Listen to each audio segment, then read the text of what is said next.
கர்த்தராக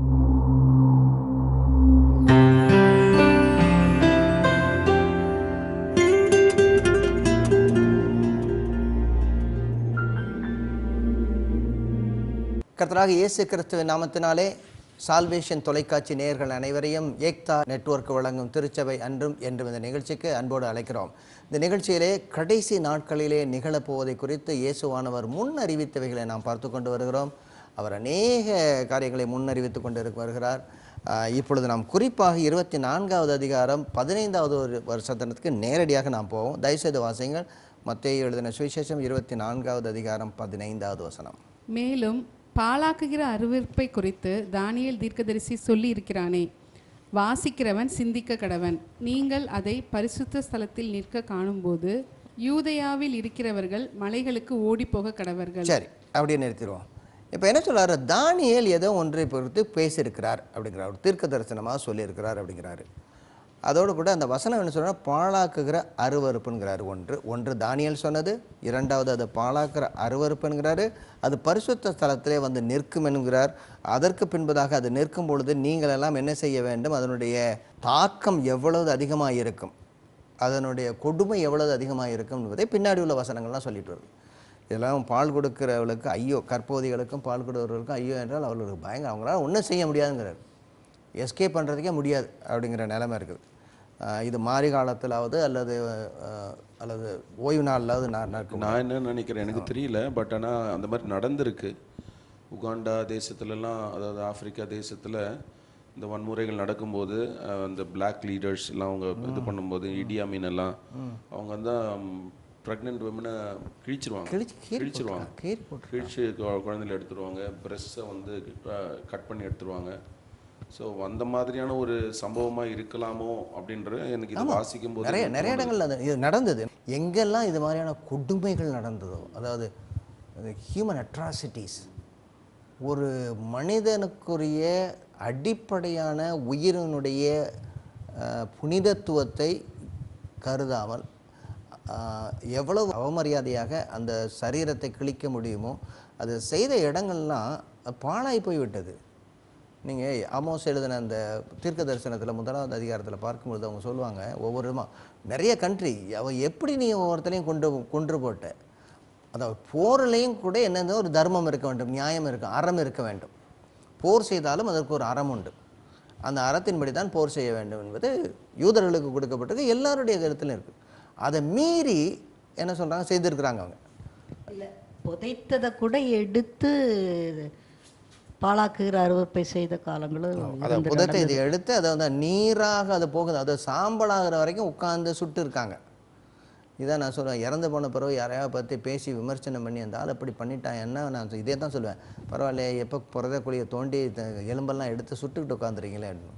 அதில் ஒரு சந்தோஷம் உங்களுக்கு, அந்த சுட்டு இந்த ஸ்மெல் வருதில்ல, அந்த ஸ்மெல்லில் ஒரு சந்தோஷம், அந்த எலும்பினுடைய ஸ்மெல்லில். யாரெல்லாம் இறந்து போன பிறகு யாரையாவது ஒருத்தங்களை பேசி இருக்கிற வரைக்கும் பேசுங்க, அவர் திருத்த பாருங்கள். இறந்து போன பிறகு அவரை பற்றி தெரியுமா அந்த ஆள் இப்படி ஆள் அப்படின்னு, அதனால் ஒரு பிரயோஜனம் கிடையாது, ஒரு பிரயோஜனம் கிடையாது. மேலாக உன்னுடைய என்ன சொல்கிறது, ஒரு மனிதனுடைய இருக்கக்கூடிய இருதயத்தில் இருக்கக்கூடிய கசப்பு, அவன் இறந்தாலும், அதாவது 2 விதமாக அவங்க போர் பண்ணியிருக்காங்க. பிறக்காத குழந்தைகளோடும் இறந்த ஆட்களோடும் போர் பண்ணியிருக்காங்க. they had the stage of war against the unborn babies and dead the bodies. நம்ம நாட்டிலேயே நடந்திருக்குது, நம்ம நாட்டிலே நடத்திருக்காங்க. சரி, பாழாக்குகிற அருவருப்பு, இதை குறித்து தானியேலுடைய புத்தகத்தில் எங்கெல்லாம் இருக்குது? 9வது அதிகாரம், 11வது அதிகாரம், 12வது அதிகாரம் இதே வார்த்தைகளை சொல்கிறாங்க. 9:27 வாசிப்போமா? தானியேல் சொல்லி இருக்கிறானே, ஒரு மாரமளவும் அநேகருக்கு உடன்படிக்கையை உறுதிப்படுத்தி அந்த வாரம் பாதி சென்றபோது பலியையும் காணிக்கையையும் ஒழிய பண்ணுவார். அருவருப்பான செட்டைகளோட பாழாக்குகிறவன் வந்து இறங்குவான். நிர்ணயிக்கப்பட்டிருக்கிற நிர்மூலம் பாழாக்குறவன் மேல் தீர்மட்டும் சொரியும் என்றான். அதாவது பழைய ஏற்பாட்டில் ஒரு வெளிப்படுத்தின விசேஷம் புத்தகம்னா இதுதான் இருக்கும், அப்போகலிப்டிக் புக். சரி, நம்பர், அதோட கலர் இதெல்லாம் வச்சு அவர் சொல்லுவார். சரி, என்ன சொல்றாரு அவரு? 9:27 என்ன சொல்றாரு? 9:20 பாழாக்குவான், தேவாலயத்தை பாழாக்குவான், பரிசுத்த ஸ்தலத்தில் நிற்பான், பரிசுத்த ஸ்தலத்தில் அருவருப்பை கொண்டு வருவான் அப்படின்னு எல்லாம் சாக்ரிலீஜியஸ்னு சொல்லுவாங்க. சாக்ரிலீஜியஸ்னா அவங்க இதுவரைக்கும் நடத்தி கொண்டு வந்திருந்த கடைபிடித்த முறைமைகளுக்கு எதிராக செய்யக்கூடியது சாக்ரிலிஜியஸ். அப்படி ஒருத்தன் இருந்தான் அப்படின்னு ஒருத்தன் வந்தான் அதுக்கப்புறம் ஆன்டியோகஸ் எபிஃபானஸ் அப்படின்னு ஆமா, சொல்லி ஏன் 160 Antiochus எபிஃபானஸ்னா the presentation of the God. தன்னையே ஆண்டவர் என்று சொல்லிக் கொள்கிறவன். எபி அப்படின்னா வெளியில கழுத, ஃபோனஸ் அப்படின்னா வெளிப்படுத்தக்கூடிய, ஆண்டவரை வெளிப்படுத்தக்கூடியவன் அப்படின்னு அவனை சொன்னான். இன்ட்ரெஸ்டிங்ல தானாகவே வெளிப்படுத்துகிறோம். அதாவது 160 கிமு 160 நிறைய பண்ணியிருக்கான், பயங்கரமா அழிச்சிருக்கிறான். எக்ஸாக்ட்லி. அதாவது யூதர்களுக்கு அருவருப்பானது என்ன? பன்றி. ஏன்னா அது விரிகுளம்பு உள்ளது, அசுத்தமானது பிராணி. அதை பன்றிகளை தொடக்கூட மாட்டாங்க, அந்த பக்கம் வளர்க்கவே மாட்டாங்க. லூக்கா எழுதின அந்த சுவிசேஷத்தில் சொல்லும் பொழுதே அவர் சொல்கிறார், பன்றிகளுக்கு சாப்பிட்டதை போய் அந்த அளவுக்கு அவன் கேட்டுட்டு போனான்னுங்கிறாங்க. அந்த ரத்தத்தை பலிபீடத்தில் தெளிச்சிருக்கிறாங்க. பன்றிகளை வளர்க்குறாங்களே நம்ம இயேசுனுடைய காலத்தில், அந்த லேகியோன் பிசாசு பன்றி கூட்டத்துக்கு அனுப்புறாங்க. அந்த ஏரியா இவங்க கிடையாது, அவங்க வந்து இது நினைக்கிறேன் இல்லை, அவங்க ஆக்சுவலாக யூதேயாவில் கிடையாது, அவங்க சமாரியா கலிலே அந்த பகுதியில் உள்ளவங்க, அங்கே புறஜாதியர் வெளியில் உள்ளவங்க அங்கே. ஆமாம், வளர்த்துருக்குறாங்க. இவங்க சாப்பிட்றது இல்லை, சாப்பிட மாட்டாங்க. அதான் கொஷேர் மீல் அப்படின்னு சொல்லக்கூடிய மீல் தான் சாப்பிடுவாங்க. இப்போ அந்த பண்டிகையுடைய ரத்தத்தை கொண்டு வந்து பலிபீடத்தில் தெளிச்சிருக்கான். எல்லாரும் இனிமேல் அது வந்து சுத்தப்படுத்தவே முடியாத அளவுக்கு அதை அசுத்தப்படுத்தியிருக்கிறான். தானியேல் 9:27 வேற என்ன அதில் சொல்லப்பட்டிருக்கிறேன்? எப்படி அவர் சொல்றாரு? பாழாக்கிற அருவருப்பை குறித்து தானியேல் தீர்க்கதரிசி சொல்லியிருக்கிறானே அப்படிங்கிறார். 9:27 தானே? ஓகே. பலியையும் காணிக்கையையும் ஒளிய பண்ணுவார். அப்போ அங்கே வந்து கொடுத்துருக்காங்க அந்த மாதிரி. அதாவது பலி காணிக்கையெல்லாம் ஒரு இதில் ஸ்டாப் ஆயிரும். ஸ்டாப் ஆன பிறகு என்ன, அதாவது நடத்த வேண்டிய முறையான ஆராதனை இருக்காது. அந்த ஆராதனை ஓய பண்ணும் பொழுது உடனடியாக அடுத்த ஒன்று ஆரம்பிக்கிறதுங்க. கர்த்தருக்கு பிரியமில்லாது வேற என்ன இருக்கும்? இறங்குவான், நிர்ணயிக்கப்பட்டிருக்கிற நிர்மூலம் பாழாக்குகிறவன் மேல் தீரு மட்டும் சொரியும் அப்படின்னு. இதோட இந்த 11வது அதிகாரத்துக்கு வருங்க. 11வது அதிகாரம் 31வது வசனத்தில் 11:31. ஆனாலும் அவனிடத்திலிருந்து புறப்பட்ட சேனைகள் எழும்பி அரணான பரிசுத்த ஸ்தலத்தை பரிசுத்த குலைச்சலாக்கி அன்றாட பலியை நீக்கி பாழாக்கும் அருவருப்பை அங்கே வைப்பார்கள். அதே தான் திரும்ப சொல்றாரு இல்லை? சேனைகள் புறப்படும், பரிசுத்த ஸ்தலத்தை பரிசுத்த குறைச்சலாக்கும், பலியை நீக்கி போடும், அடுத்ததாக பாழாக்கக்கூடிய அருவருப்பு அங்கே வைக்கப்படும். இப்போ என்னென்னா ஒன்று வந்துட்டு நம்ம இதுலேருந்து பார்க்குறோம். ஒன்று, கர்த்தருக்கு பிரியமில்லாத எதையோ ஒன்று கொண்டே வந்து வைக்கிறார்கள். கர்த்தருக்கும் அவருடைய பிள்ளைகளுக்கும் பிரியமில்லாத எதையோ ஒன்றை கொண்டு வந்து வைக்கிறார்கள் உள்ள. அதை ஆராதனை செய்ய ஆரம்பிக்கிறார்கள்.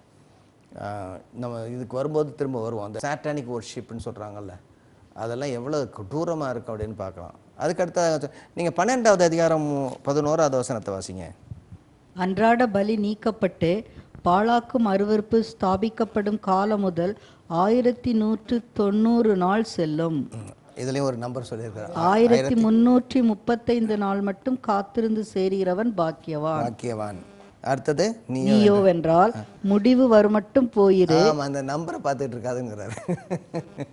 நீ இந்த எத்தனை நாள் என்ன உன்னுடைய முடிவு வரவிட்டு காத்திரு. அதுக்கு இளைப்பாரி கொண்டிருந்து நாட்களின் முடிவிலே உன் சுதந்திர வீதத்துக்கு எழுந்திருப்பாய் என்றான். சூப்பர். நாங்கள் எல்லா தீர்க்க தரிசன புத்தகங்களையும் இங்கே பார்த்தீங்கன்னா, தீர்க்க தரிசனம் ஆரம்பிக்கும் போது கட்டாமட்டான்னு ஆரம்பிப்பாங்க. தீ கொளுத்துவேன், அதை கொளுத்துவேன், இதை கொளுத்துவேன் இருக்கும் எல்லாம். ஆனால் முடிக்கும்போது ஒரு ஆசீர்வாதம், உங்களுக்கு வந்து கர்த்தர் திரும்ப ஒரு பணியை போல இருப்பார், என்ன நீங்கள் லீலி புஷ்பத்தை போல இருப்பீங்க, கர்த்தர் உங்களை சேர்த்து கொள்வார் அப்படின்னு ஒரு ஆறுதலின் செய்தி எல்லா இடத்துலையும் வரும். அதாவது எந்த இடத்துல கரண்டு முரடாக பேசியிருந்தாலும் கடைசியில் முடிக்கும் பொழுது ஒரு ஆறுதலின் செய்தி இருக்கும். எந்த தீர்க்கதரிசியுமே எல்லா நேரத்திலும் எல்லா சமயத்திலும் மக்களை உடைத்து போடக்கூடிய கூன்ற கட்டுவதற்கே பேசியிருக்கிறார்கள். உடைத்து கட்டியிருக்கிறார்கள், அதான் சரியானபடி உடைத்து கட்டியிருக்கிறார்கள். சரி, இப்போ நம்ம மறுபடியும் திரும்பவும் அந்த 3 இடத்துலையும் அவர் சொல்லியிருக்கிறாரு. 3 இடத்துலையும் அவர் பார்க்குறோம். பாழாக்குகிற அருவருப்பு ஒன்று, அது பரிசுத்த தலத்துக்குள்ளே வரும்.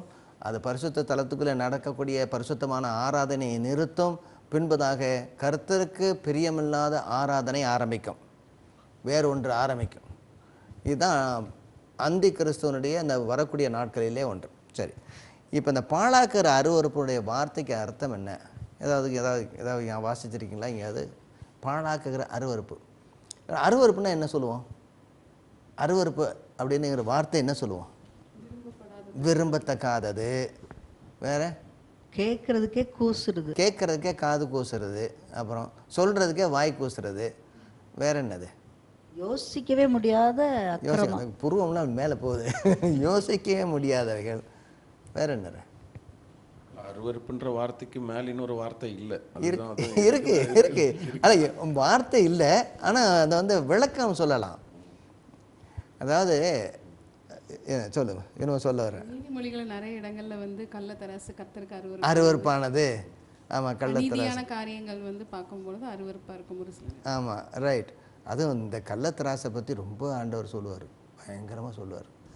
அதாவது வியாபாரத்தில் எவ்வளவு உண்மையாக இருக்கணும் அப்படிங்கிறத ரொம்ப சொல்லுவார். கள்ளத்தராசு, அளவுகோல், அது வீட்டை அபகரிக்கிறது, இந்த எல்லைக்கல்லை மாற்றி போடுவது, இதெல்லாம் வந்து சபிக்கப்பட்டவனுங்கிறார். அதுலேயும் யாருடைய எல்லைக்கல்லை வந்து யாருமே ஆதரவு இல்லாத அனாதைகள், ஏழைகள் வீட்டு பக்கத்தில் இருந்தால் ஒரு அடி இப்படி இழுத்துருவான்ல, அவனை ஒரு அடி இழுத்தவனுக்கு 6 அடி ஆண்டவர் கொடுப்பார். அவ்வளோதான்.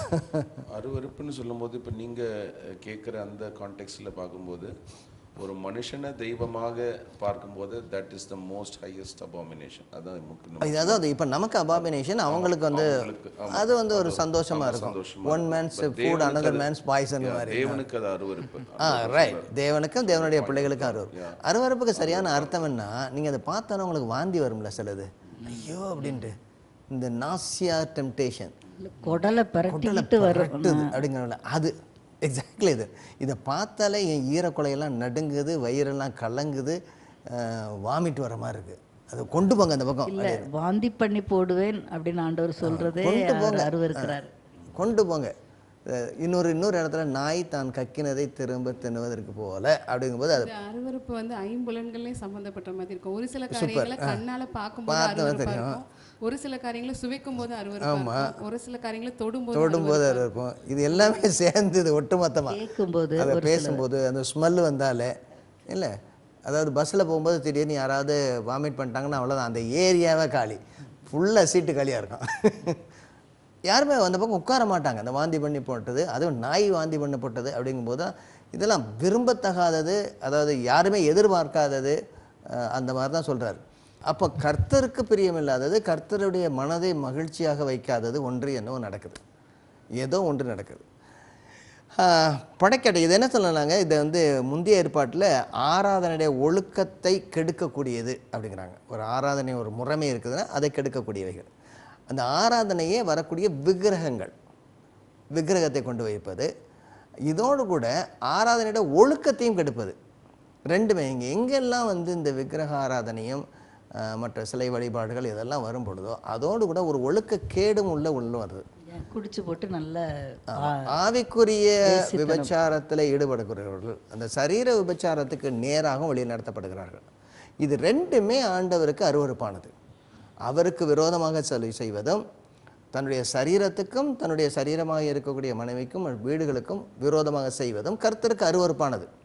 ஏன்னா முந்தைய ஏற்பாட்டில் நான் பார்க்கவும் யாரோட நீ திருமணம் பண்ணலாம், யாரோட நீ வாழலாம் அப்படிங்கிறது ரொம்ப நியமமாக கொடுக்கப்பட்டிருக்கிறது. இல்லைன்னா ஆண்டவர் என்ன சொல்றாரு, இது வந்து தகாதவைகள், இது வேணா அவன் என்ன சொல்றாரு, இது அவனுடைய பேரை வந்து தலைமுறையில் இராதபடிக்கு எடுத்து அறுப்புண்டு போவானாக அப்படின்னு தான் இருக்கும். இப்போ இந்த பகுதியில் நான் பார்க்கும்போது 2 நாளாகும், அதில் நீங்கள் பாருங்கள், இந்த வாசிங்களேன் கொஞ்சம், அதில் 2 நாளாகும் 15வது அதிகாரம் 8வது வசனத்தை பாருங்கள். ஆசா இந்த வார்த்தைகளையும் தீர்க்கதரிசியாகிய ஓதேதின் தீர்க்க தரிசனத்தையும் கேட்டபோது அவன் திடன் கொண்டு அருவருப்புகளே யூதா பென்யமின் தேசம் அனைத்திலும் எப்பிராயிமின் மலை தேசத்தில் தான் பிடித்த பட்டணங்களிலும் இருந்து அகற்றி கர்த்தருடைய மண்டபத்தின் முன்னிருக்கிற கர்த்தருடைய பலிபீடத்தை புதுப்பித்து அவன் யூதா பென்யமின் ஜனங்களையும் அவர்களோட கூட எப்பிராயிமிலும் மனாசையிலும் சிமியோனிலும் இருந்து வந்து அவர்களோடு சஞ்சரித்தவர்களையும் கூட்டினான். அவனுடைய தேவனாகிய கர்த்தர் அவனோடு இருக்கிறதை கண்டு இஸ்ரவேலிலிருந்து திரளான ஜனங்கள் அவன் பட்சத்தில் சேர்ந்தார். ஒரு என்ன செய்யிருக்கா, ஏதாவது அருவருப்புகள், அதாவது உயரமான மேடைகளிலும் பசுமையான மரங்களுக்கு கீழும், எழுதும் போதே நீங்கள் நல்லா கவனிச்சிங்கன்னா இன்றைக்கி அதுதான், எந்த உயரமான மலையாக இருந்தாலும் சரி, நல்ல பசுமையான மரமாக இருந்தாலும் சரி, எல்லா இடத்துலையும் ஒரு அருவருப்பு இருக்கும். மக்கள் வந்து வச்சுருப்பாங்க. ஒருத்தங்க கேட்டாங்க, ஏங்க எல்லாம் மேலே தான் கட்டிருக்கு அப்படின்னா சொல்லப்பட்டிருக்கு, மேலையெல்லாம் அருவருப்போடு கூட இருந்திருக்காங்க. இதை வந்து நீக்கிறார். அருவருப்பு என்னன்னா சிருஷ்டிகரை வணங்காமல் சிருஷ்டிகரை வணங்கிக் கொள்வது. ரோமர்கள் என்னமோ 1வது அதிகாரத்தில் 1. நீங்கள் அதே மாதிரி எரேமியாவுடைய புத்தகம் 13:27 போங்க. எரேமியாவுடைய புத்தகம் 13:27. உன் கணைக்குதல்களையும் கணக்கிறது கரெக்ட். ஆமாம், ஒரு சொல்கிறாரு முன்னாடி ஒரு இன்னொரு மனைவி போகும்போது பின்னாடி ஐ அப்படிங்கிறது. எக்ஸாக்ட்லி. என்ன? ஆமாம், அதாவது அதாவது எந்த விபச்சாரத்துக்கு நேராக வழி நடத்தக்கூடிய எந்த செய்கைகளாக இருந்தாலும் சரி. அடுத்தது சொல்கிறாரு, வாசிங்க. வெளியிலே மேடுகளின் மேல் நீ பண்ணின மேடுகள் மேலே, அதுக்கு அடுத்ததாக வேசித்தனத்தின் முறைகேடுகளாகிய உன் அருவருப்புகளையும் நான் கண்டேன். எருசலேமே உனக்கு ஐயோ, நீ சுத்திகரிக்கப்பட மாட்டாயா? இது இன்னும் எத்தனை காலத்துக்கு பின் நடக்கும்? எரேமியா ஒரு அருமையான வீப்பிங் ப்ராஃபட்ல. சார் இங்கே என்ன சொல்கிறாருன்னா, ஒரு அருவருப்பு என்னென்னா 2 விதத்துலையும் நீங்கள் பார்க்கலாம். இது கொஞ்சம் கனெக்ஷன் ஆகுது. முன்னாடி என்ன சொல்கிறாரு, சிலை வழிபாட்டுங்கிறாரு. இப்போ என்ன சொல்கிறாரு, சரீர பிரகாரமானதுக்கும் போகிறவன்றார். அதுக்கடுத்து எசேக்கியலுடைய புத்தகத்துக்கு வாங்க.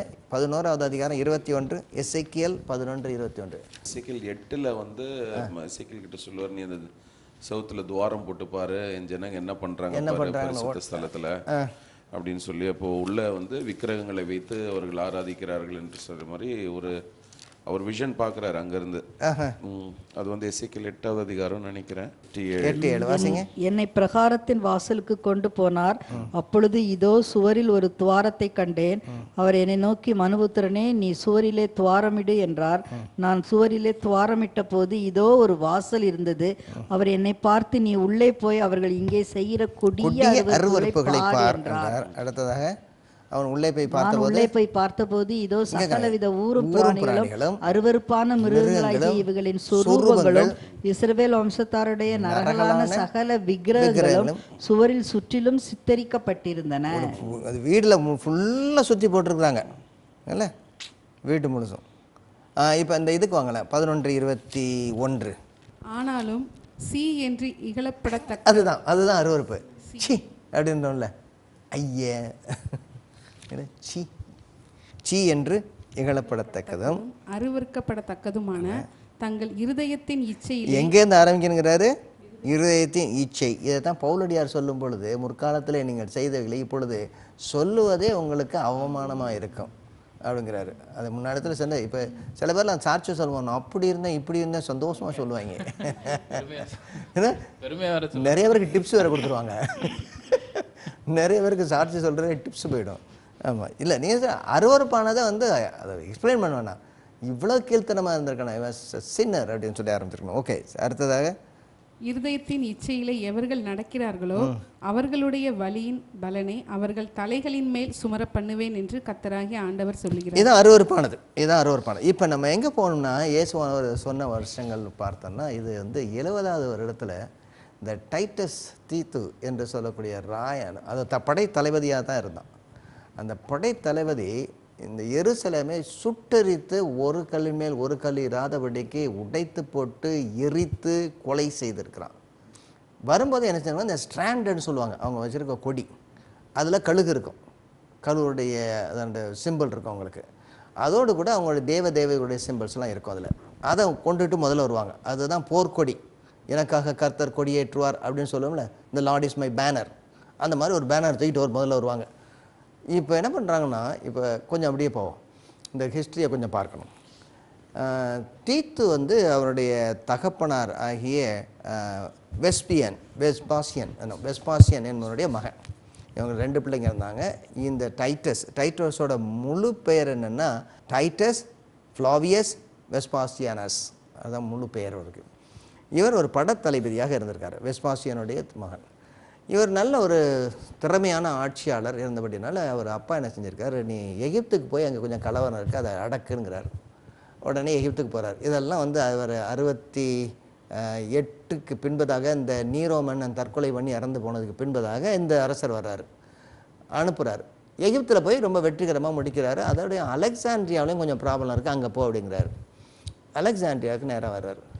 அலெக்சாண்ட்ரியாவிலும் இப்படி முடிச்சுட்டு இருக்கும்போது இப்போ இந்த எருசலேம் பகுதியிலையும் இந்த யூதயாவிலையும் இருக்கக்கூடிய போராளிகள், அதாவது செலோத்தியர் என்று சொல்லக்கூடிய போராளிகள் 3 பேர் முக்கியமானவங்க.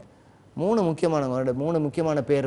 ஒன்று சீமோன், அதுக்கு அடுத்ததாக வந்து யோவான், இன்னொரு ஒருத்தரை வந்து நான் பார்த்தேன் எலியேசர். இவங்க 3 பேரும் படத்தளபதிகள். 3 குரூப் வச்சுருக்குறாங்க, விடுதலை போராளிகள். இந்த விடுதலை போராளிகளை ஒருத்தர் சேராமலும் இருப்பாங்க, ஒருத்தரோட சேர்ந்துக்கிறவங்க சேர மாட்டாங்க. இப்போ இவங்க எல்லாம் எதிர்க்கிறாங்க. ஒரு பெரிய கலவரம் நடந்துகிட்டு இருக்குது. எப்படியாவது என்ன செய்யற, நம்ம விடுதலை அடைய வேண்டும்னு சொல்லி ஆயுதம் தாங்கிய கலவரம். இதில் சேர்ந்தவர் தான் யூதாஸ் காரியாத்தா இருக்க வேண்டும். ஆயுதம் தாங்கிய கொலை செய்வது, கொள்ளையடிப்பது. அதில் இந்த இவங்களுக்கு பணம் வேணும்ல. நீங்கள் எங்கே போனாலும் இந்த இவங்க என்ன செய்வாங்க, இந்த சில அநேகமான இந்த போராளிகள் அவங்களுக்கு பணம் வேணும்னா யாராவது ஒரு வீட்டில் போய் கொள்ளை அடிச்சுட்டு வந்துடுவாங்க. அது வந்து அவங்களுக்கு ஒரு பிரச்சனையே இல்லை. இந்த மாதிரி எல்லா இடத்துலையும் கொலை செய்வது, கொள்ளையடிப்பதை ஒரு ஈடுபட்டுருக்காங்க. உடனே இவருக்கு அவங்க அப்பா சொல்கிறாரு, அங்கேயும் போய் கொஞ்சம் பாரு அப்படிங்கிறாரு. அதனால் அவர் என்ன சொல்கிறார், ஒரு 4 லேகியோன்னா அந்த லேகியோனியனுடைய பேர் லேகியோன் அப்படிங்கிறான்ல. அப்போ 4 லேகியோனை எடுத்துக்கிட்டு அவர் தான் படையினுடையது. ஒரு லேகியோனுக்கு ஒரு 5000-லேருந்து 6000 பேர் இருப்பாங்க. சரியானபடி 5500ன்றாங்க. நிறைய இடங்களில் மாறி இருக்கும். ஆனால் இந்த ரோமர்களுடைய இதில் 5000-லேருந்து 6000, 5500-லேருந்து 6000 சொல்லலாம். அப்போ 4 படைகளை கூட்டிகிட்டு வர்றாரு. 4 படைகளை கூட்டிகிட்டு வரும் பொழுது வந்தவங்க எல்லாரையும் நினச்சிருக்காரு. முதல்ல ஒரு தூது அனுப்பியிருக்காரு. யார் தூதுவாக போனதுன்னா, ரோம யூத வரலாற்று ஆசிரியரான ஃப்ளாவியஸ் யூசபியஸ். இதே சமகாலத்தில் 100வது வருஷம் வரைக்கும் வாழ்ந்துருக்கிறார். 96-97 பிறந்து 100வது வருஷம் வரைக்கும் வாழ்ந்துருக்கிறார். இதே நாட்களில் நிறைய பேர் கேட்பாங்க, அவங்க பைபிள் உண்மையாங்க அப்படின்னு. ஏன்னா ஒரு கிறிஸ்தவர் அல்லாதவர் இதெல்லாம் எழுதி வச்சிருக்கிறாரு, அதை நம்ப தெரியுது. ஆனால் இயேசுவானவர் மரித்து உயிர்த்தெழுதாருங்கிற நம்ப தெரியல. உடனே நம்மகிட்ட கேட்காங்க, எங்களுக்கு என்ன சயின்டிஃபிக்காக ப்ரூவ் கொடு அப்படின்னு கேட்குறாங்க. சயின்டிஃபிக்காக அப்புறம் டிஎன்ஏ டெஸ்ட் அந்த இடத்துல பண்ண முடியும், பண்ணியிருக்கலாம், ஓகே. ஆனால் சயின்டிஃபிக்காக யாரையுமே ப்ரூவ் பண்ண முடியாது. எதையுமே நம்ம சயின்டிஃபிக்காக எதுவுமே பண்ண முடியாது. அப்படி பார்த்தோம்னா நெப்போலியன் இருந்தார் அல்லது அலெக்சாண்டர் இருந்தாருங்க, சயின்டிஃபிக்காக எங்கே போகிறது? ஹிஸ்டாரிக்கல் ஈவெண்ட் இருக்குது, இந்த ஐ விட்னஸஸ் இருக்குது, அந்த நாளில் எழுதப்பட்ட சரித்திர கல்வெட்டுகள் இருக்கின்றன, சரித்திர புத்தகங்கள்லாம் இருக்குது. இப்போ இந்த ரோம சரித்திரம் வந்து ரொம்ப தெளிவாக எழுதப்பட்டிருக்குது. இந்த யூசபேஸ் அதே நாட்களில் எழுதுகிறார். அவர் எழுதும்போது என்ன சொல்கிறாரு, இந்த தீத்து அவர் வந்து ஜென்ரலாக தான் இருக்கிறார், இன்னும் ராயன் ஆகலை. அவங்க அப்பா என்ன இறந்து போகலை. ஒரு 2 வருஷம் அதுக்கு பின்பதாக ராயன் ஆகிறார். இதுதான் அவருக்கு வந்து ஹை பாயிண்ட். இந்த ஜெருசலேமை ஒழிச்சது தான் அவருக்கு பெரிய ஹை பாயிண்ட்டு. ஒரு என்ன சொல்கிறது, ஒரு ஸ்டார் அவருக்கு கிடச்சிச்சு. உடனே இமீடியட்லி இஸ் கம்மிங் அப். இவர் என்ன பண்ணுறாருனா, போய் தூது போகிறாரு. முதல்ல சொல்லி ஆளுகளை இவர் அனுப்புகிறார். யாருன்னா இந்த வரலாற்று ஆசிரியர் யூசபியஸை அனுப்புகிறார். யூசபியஸ் வந்து யூதர், அடுத்தது ரோமருக்கு சாதகமானவர், கிறிஸ்தவர்களுக்கு எதிரானவர், கிறிஸ்தவர் கிடையாது. அவர் போய் பேசி பார்க்குறாரு இவங்கள்ட்ட. அப்பா வந்து நல்ல மனுஷன்ப்பா, அவனை ஏற்றுக்கொள்ளுங்க, அவன் ரொம்ப உங்களுக்காக நன்மை செய்ய வந்திருக்கிறான், நீங்கள் வந்து போரெல்லாம் கைவிட்டுட்டு நீங்கள் அவனோட கூட சேர்ந்து ஒரு சமாதானம் பண்ணுங்க அப்படிங்கும்போது உடனே அவரை செம அடி அடிச்சிருக்கிறாங்க. அவர் அடித்து அவர் அங்கேருந்து தப்பிச்சோம் பிழைச்சோன்னு ஓடி வந்திருக்கிறார். பிறகு இவர் என்ன செஞ்சார்னா, அவருடைய போர் தலைவர்கள் 4 பேர்ட்டி சொன்னார், போய் கொஞ்சம் தட்டு அப்படின்னு தான் சொல்ல, அவ்வளோதான் சொன்னப்போ தட்டு. அவங்க போனவங்க நினைச்சாங்க, இது வரைக்கும் வெறியோடு இருந்தவங்க நிறைய, அதாவது அதில் உள்ள குரூப்பு நிறையா இருந்திருக்குது. வெவ்வேறு இடங்களில் வந்து நம்ம இந்தியன் ஆர்மியில் வந்து கூர்காஸ் அப்படின்னு, இந்தியன் தமிழ்நாடு ஆர்மி அப்படின்னு வெறியா இருக்கலாம், அவங்களையும் நிறைய பேர் இருந்திருக்கிறாங்க. அவங்க என்ன பண்ணியிருக்காங்க, போய் இவங்க சொன்னதுக்கு ஒரு படிக்கு அதிகமாக செய்ய ஆரம்பிச்சிட்டாங்க. இவர் வந்து பார்த்துருக்கிறாரு, இந்த டைட்டஸ் இந்த அரண்மனையை பார்த்துருக்கிறாரு, இந்த மாடங்கள்லாம் பார்த்துருக்கிறாரு, இந்த ஆலயத்தை பார்த்துருக்காரு. பார்த்து பயங்கரமாக ஆச்சரியப்பட்டார். இது எப்படியா ஒரு கல் மேலே இவ்வளோ அழகாக இன்னொரு கல்லை நேர்த்தியாக வச்சு எப்படி செய்ய முடிஞ்சிச்சு அப்படிங்கிறார். நீங்கள் நல்லா பார்த்தீங்கன்னா இது வந்து சாலமோன் கட்டின ஆலயம் இல்லை, இது செருபாபேல் கட்டினது. அதுக்கு பின்பு தான் ஏரோது 4வது வருஷத்தில் கிமு 4ல் வந்து புதுப்பித்தது. ரொம்ப நேர்த்தியாக கட்டப்பட்டிருக்குது. இப்போ என்ன பண்ணுறாருன்னா, இவ்வளோ நேர்த்தியாக இருக்குது, இதை சரி ஒன்றும் இடிச்சிடாதீங்க, எதையுமே அப்படியே வைங்க, அதுக்கு பின்னாடி நம்ம யூஸ் பண்ணலாம் அதை அப்படின்னு சொல்லியிருக்கிறாரு. ஆனால் வந்தவங்க என்ன செஞ்சாங்க, பாலாக்கம் அருவருப்பு அவங்க தான். ஆனால் கொண்டு வந்துட்டாங்க, எல்லாத்தையும் இந்த ஸ்டாண்டர்டை கொண்டு வந்து இடிக்க ஆரம்பிச்சிட்டாங்க, தரமட்டமாக ஆக்குறாங்க. நீங்கள் நல்லா கவனிச்சிங்கன்னா இது எவ்வளோ நாளில் நடந்துச்சுன்னா, இது ரொம்ப இன்ட்ரெஸ்டிங். இது ஆரம்பித்தது 70வது வருஷம் ஏப்ரல் மாதம் 14ஆம் தேதி ஆரம்பித்து செப்டம்பருக்குள்ளே இடித்து முடிச்சாச்சு. இதில் என்ன அடுத்ததுன்னா, இந்த ஏப்ரல் மாதத்தில் மார்ச் ஏப்ரலில் தான் இந்த பாஸ்கா பண்டிகை வரும். இந்த பாஸ்கா பண்டிகை அது என்னது அவங்களுடைய மாதம், பாஸ்கா பண்டிகையுடைய முதலாவது மாதம் அதுலேருந்து ஆரம்பிக்கும். இந்த 5 மாதத்துக்குள்ளே என்கிற மாதம் வரக்குள்ள எல்லாத்தையும் இடித்து முடிச்சுட்டாங்க. ஒரு கல் மேல் ஒரு கல். அவர் வந்து சொல்கிறார், ஐயா இடிக்காதேப்பான்னு. அதுக்கப்புறம் பர்மிஷன் கொடுத்த பிறகு என்னது இயேசுவானிட்ட காட்டியிருக்கிறாங்க, ஆண்டவரே பார்த்தீங்களா இதுவாக இடியும் அப்படின்ட்டுருக்காங்க. அவன் ஒன்று ஒன்றா இடிச்சிருக்கிறான். அது எவ்வளோ திட்டம் போட்டு இதுக்குன்னா இன்ஜினியரிங் டீம் இருந்திருக்கிறாங்க. உள்ளவங்க வந்து இதை இவங்களுக்கு எதிர்ப்பு தெரிவித்தாலும் ஒவ்வொரு முறையும் அவங்களுக்கு சாரம் கட்டி அதுக்கான இன்னொரு மதிலை கட்டி மண்ணில் கட்டி அதுக்கு மேலே போய் அவங்க தாக்காதபடிக்கு பார்த்து இவ்வளோதையும் பண்ணியிருக்கிறாங்க. என்ன நடந்துச்சு தெரியுங்களா? ஒருத்தர் எழுதுகிறாரு, 11 லட்சத்தி, கரெக்டான நம்பர் சொல்கிறேன், 11 லட்சத்துலேருந்து 16 லட்சம் வரைக்கும். இன்னொருத்தர் சொல்கிற 6 லட்சத்துலேருந்து 11 லட்சம் வரைக்கும். 11,50,000க்கு மேலே மரித்து போயிருக்கிறார்கள், கொண்டு போட்டிருக்காங்க. ஒருவேளை நீங்கள் கேட்கலாம், எது இவ்வளோ பேர் எருசலேமில் இருந்தாங்க? அதனால தான் பாஸ்கா பண்டிகை இருந்தது, எல்லாரும் அங்கே வந்துட்டாங்க.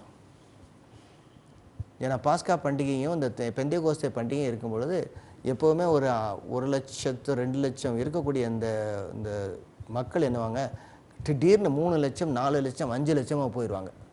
இப்போ இவ்வளோ பேர் வந்தவங்க யாருமே வெளியே ஓட முடியல, எங்கேயுமே ஓட முடியல. தப்பிச்சு ஓடுனவங்க எல்லாரையும் பிடிச்சி கீறி இருக்கிறாங்க. நீங்கள் அதை சொன்னதில் தான் தப்பிச்சு போனவங்க யாருமே ஒன்று இங்கே பட்டயம், அடுத்ததாக எரிக்கப்படுகிறார்கள், தீ வைக்கிறாங்க, கொல்றாங்க. ஒருத்தர் சொல்கிற எழுதும்போது இவர் எழுதுகிறாரு, ஒரு நாளைக்கு குறைஞ்சது ஒரு 500 பேராவது அவங்க லிஸ்ட்டு கொல்லணும். எவ்ரிடே தேவர் கில்லிங் 500 people மினிமம். ஒருத்தர் நினச்சி நான் ஓடி போனவனை பிடிச்சி இழுத்துட்டு வந்து இந்த வாசலை காவல் காக்க வச்சுருக்காங்க. அவன் மட்டும் என்னென்னா 1,15,880 பாடியை வெளியே கொண்டு போய் கிரிமேட் பண்ணுறதுக்கு கொண்டு போனாங்கன்னு ஓடி போனவன் உட்காந்து கணக்கு எழுதியிருக்கான். இது போக 97,000 யூதர்களை சிறைபிடித்து அவர்கள் அநேக இடங்களுக்கு அவங்க சிதறடிக்கப்பட்டாங்க. இதை தொடர்ந்து நம்ம பார்ப்போம். இதெல்லாம் பார்க்கும்போது இயேசுவானவர் சொன்ன கொஞ்ச நாட்குள்ளே நடந்து முடிஞ்சிருச்சு. 33 முடித்தார், 70க்குள்ளாக இது நடக்க ஆரம்பிச்சிருச்சு. அருமையானவர்களே, பாழாக்கம் அருவருப்பு என்பது கர்த்தருக்கு பிரியமில்லாதது ஒன்று வரும். அது வரும் பொழுது நிச்சயமாக அழிவு சடுதியாக வரும். இந்த தீத்து ராயன் செய்த இது குறித்து நாம் பார்த்து கொண்டு வருகிறோம். தொடர்ந்து இதை அடுத்த நிகழ்ச்சியிலும் பார்ப்போம்.